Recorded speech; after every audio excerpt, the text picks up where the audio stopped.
नमस्कार। आज के इस एक्सप्लेनर में हम एक बहुत ही दिलचस्प और अहम मुद्दे की तह तक जाने वाले हैं।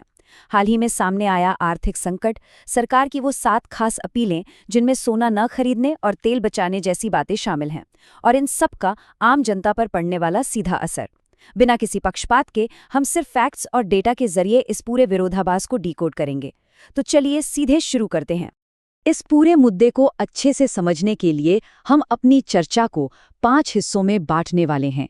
हम शुरुआत करेंगे सरकार की 7 अपीलों से, फिर बात करेंगे वीआईपी विरोधाभास की, स्वर्ण उद्योग पर इसके असर की, मजदूर वर्ग की जमीनी हकीकत की, और आखिर में देखेंगे कि इस संकट से निपटने के लिए वैश्विक और घरेलू स्तर पर क्या अलग-अलग कदम उठाए गए। चलिए सीधे पहले हिस्से पर आते हैं, वो 7 अपीलें जो इस आर्थिक संकट के बीच सामने आई हैं। सरकार ने आम जनता से कुछ बहुत ही स्पष्ट उम्मीदें रखी हैं। निर्देश साफ हैं: पेट्रोल बचाइए, गैर जरूरी यात्राओं से बचिए, डॉलर बचाने के लिए विदेश यात्राएं रद्द कर दें, 1 साल तक सोना बिल्कुल ना खरीदें, अपनी गाड़ी की जगह मेट्रो का इस्तेमाल करें, ऊर्जा बचाने के लिए वर्क फ्रॉम होम करें, और हाँ, रसोई के तेल का इस्तेमाल भी कम करें। और सबसे अहम बात, इन सभी त्यागों को राष्ट्र के प्रति समर्पण और देशभक्ति के एक बड़े कदम के तौर पे पेश किया गया है। अब जरा इस घटनाक्रम की टाइमलाइन पर नजर डालिए, क्योंकि आलोचक यहीं एक बहुत बड़ा विरोधाभास देखते हैं। देखिए, मार्च और अप्रैल के महीने में आधिकारिक तौर पर सब कुछ सामान्य बताया जा रहा था। पर्याप्त गैस आपूर्ति और स्थिर कीमतों का आश्वासन मिल रहा था। चुनाव के दौरान भी आर्थिक संकट की कोई खास चेतावनी नहीं थी। लेकिन फिर अचानक 10 मई को हैदराबाद में इन 7 अपीलों की घोषणा कर दी गई। शुरुआती आश्वासनों और फिर इस अचानक आई इमरजेंसी के बीच का जो ये गैप है ना, यही असल में पूरी बहस की जड़ है। और यहीं से बात आती है हमारे दूसरे पॉइंट की, वीआईपी विरोधाभास, यानी कथनी और करनी का अंतर। यहाँ कथनी और करनी का एक बिल्कुल सीधा विरोधाभास देखने को मिलता है। एक तरफ आम जनता से ईंधन बचाने और यात्राएं सीमित करने की अपील की जा रही है, लेकिन दूसरी तरफ आलोचक उच्च पदस्थ अधिकारियों की गतिविधियों की ओर इशारा करते हैं। हैदराबाद और जामनगर में विशाल वीआईपी रोड शो, सोमनाथ में एयर शो और नेताओं की विदेश यात्राएं।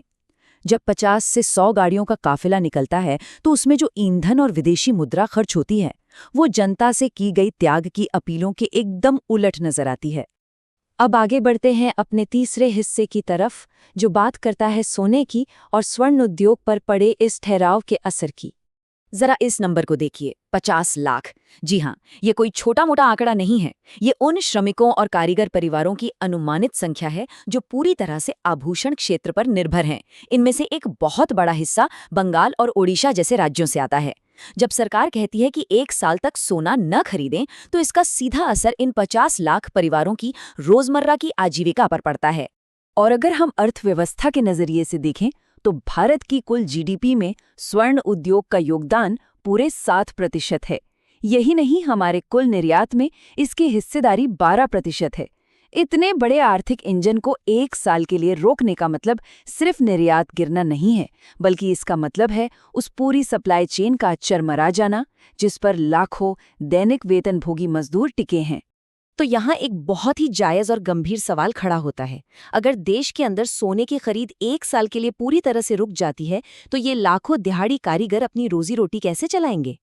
ये इस अपील का एक ऐसा साइड इफेक्ट है जिस पर शायद गंभीरता से विचार करने की जरूरत है। और मजदूरों की इसी स्थिति से जुड़ता है हमारा चौथा पहलू, श्रम बल की जमीनी हकीकत और नए लेबर कोड को लेकर हो रहे विरोध। इस आर्थिक दबाव के बीच नए लेबर कोड यानी श्रम नियमों में हुए बदलाव ने आग में घी का काम किया है। डेटा को ध्यान से देखें। पहले के नियमों के मुताबिक कोई भी कंपनी बिना सरकारी अनुमति के अधिकतम 100 कर्मचारियों की छंटनी कर सकती थी, लेकिन अब नए नियमों में ये सीमा बढ़ाकर 300 कर्मचारियों तक कर दी गई है। मजदूर यूनियनों का कड़ा तर्क है कि मंदी के इस दौर में ये नियम कारखानों के लिए छंटनी करना बहुत आसान बना देते हैं, जिससे मजदूरों की नौकरी खतरे में है। लेकिन देखिए, इस सिक्के का दूसरा पहलू भी है। इस पूरे मुद्दे पर सरकार का नजरिया एकदम अलग है। उनका आधिकारिक तर्क है कि यूनियनों की हड़तालों की वजह से तांबे जैसे अहम संयंत्र बंद हो गए हैं। नतीजा, भारत, जो कभी तांबे का एक बड़ा निर्यातक हुआ करता था, आज उसे आयात करने पर मजबूर है। सरकार का मानना है कि इस तरह के श्रमिक व्यवधान देश की आत्मनिर्भरता को गहरी चोट पहुंचाते हैं और कीमती विदेशी मुद्रा भंडार को बर्बाद करते हैं। अब हम अपने 5वें और आखिरी पॉइंट पर आते हैं। चलिए थोड़ा दायरा बढ़ाते हैं और देखते हैं कि ऊर्जा संकट पर दुनिया के बाकी देशों ने क्या किया और हमारे देश की प्रतिक्रिया क्या रही। अगर हम रणनीतिक तेल भंडार की तुलना करें तो आंकड़े सच में हैरान करने वाले हैं। वित्तीय विश्लेषकों का डेटा दिखाता है कि जहां चीन के पास अनुमानित तौर पर 1.25 अरब बैरल का रणनीतिक तेल भंडार है, वहीं भारत के पास केवल 21 लाख बैरल। आलोचकों का सीधा तर्क है कि रणनीतिक भंडार में इसी भारी कमी ने भारत को ग्लोबल सप्लाई चेन के झटकों के सामने इतना असुरक्षित बना दिया है। और अगर आप समय पर ध्यान दें तो अंतर बिल्कुल साफ दिखेगा। फरवरी के अंत में वैश्विक ऊर्जा संकट शुरू हुआ। 16 मार्च को ही यूके सरकार ने आर्थिक तूफान की चेतावनी दी और जनता के लिए ऊर्जा राहत पैकेजों का ऐलान कर दिया। 1 अप्रैल तक ऑस्ट्रेलिया ने भी ईंधन पर टैक्स कम कर दिए। इसके एकदम उलट भारत में मुख्य प्रतिक्रिया 10 मई को आई, और वो भी नीतिगत बदलाव के बजाय नागरिकों से अपने संसाधनों की बचत करने की अपील के रूप में। तो बेसिकली विपक्ष इसी चीज को एक बड़ी नीतिगत खामी के रूप में देखता है। अंतर्राष्ट्रीय स्तर पर सरकारों ने क्या किया? उन्होंने टैक्स में कटौती की, सीधी सब्सिडी दी और आयात शुल्क कम करके अपनी जनता को सीधे वित्तीय राहत पहुंचाई। लेकिन हमारा घरेलू दृष्टिकोण वो पूरी तरह से आम जनता के त्याग पर निर्भर रहा, जहां संरक्षण और बचत को सीधे देशभक्ति और राष्ट्रीय कर्तव्य का नाम दे दिया गया। और आगे क्या होने वाला है उसकी तस्वीर इस एक आंकड़े में साफ नजर आती है। 1 लाख करोड़ रुपए। जी हां, अनुमान है कि पिछले सिर्फ 10 हफ्तों में घरेलू तेल कंपनियों ने इतना भारी नुकसान झेला है।